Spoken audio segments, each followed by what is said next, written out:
خلصت؟ صحتين. والله اليوم اكلتنا نباتيه وجدا طيبه. وين كبيتها؟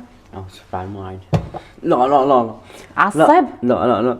الاكله اليوم نباتيه بامتياز، خفيفه لطيفه ظريفه، وغير هيك اسمها مقدره، هيك نحن بنسميها. شنو مقدر عمي؟ وكمان اكلتي المفضله الملعبي. ثمن عدس. افتح الجدر. كاسه عدس، عدس مجدره. لو تنزله بقولهم عدس اسود. منين جبت هي الاسود؟ هو والله شوف شوف اوف اوف من تروحي للاسواق شو تقولي لي؟ يلا عدس مجدره بدي. لا ما بقول له، بروح وين فورا يفتهمك؟ بروح فورا انا على الرفوف وبختار. واذا ما شفتي عدس اسود وها هي. على السريع روحوا غسلوه. غسلناه 4 قلاصات مي. كل كاسة عدس 4 كاسات مي.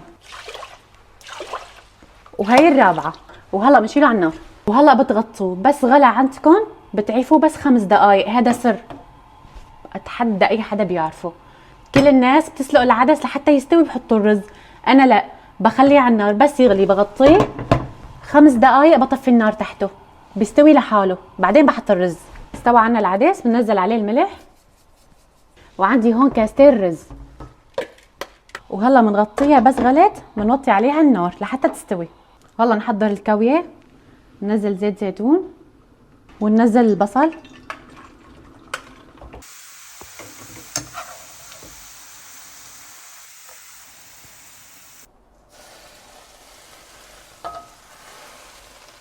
جيب الزلاطة، شوية ليمون وزيت الهون وشوية ملح وهسه خوط. وهيك صارت عنا تصير مجدرة. شوفوا لي الصينية، هي شو الصينية نزلي خليني اشرح لهم شوي. هي الصينية شنو صينية القاسم؟ هي الصينية هات. ما بدها طاولة وكراسي، هي الصينية بدها مد عربي، وتقعدوا على باب الحارة وجنبكم دفاية وتاكلوا. فرحان اكثر من الصينية. اي والله اكلتي المفضلة. وخري ماكو متاكلين. اكلتي المفضلة، دايما بتاكل الشحم واللحم انت. متاكلين.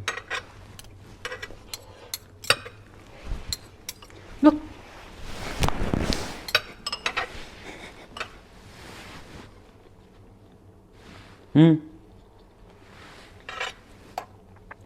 شوفوا لي الرز.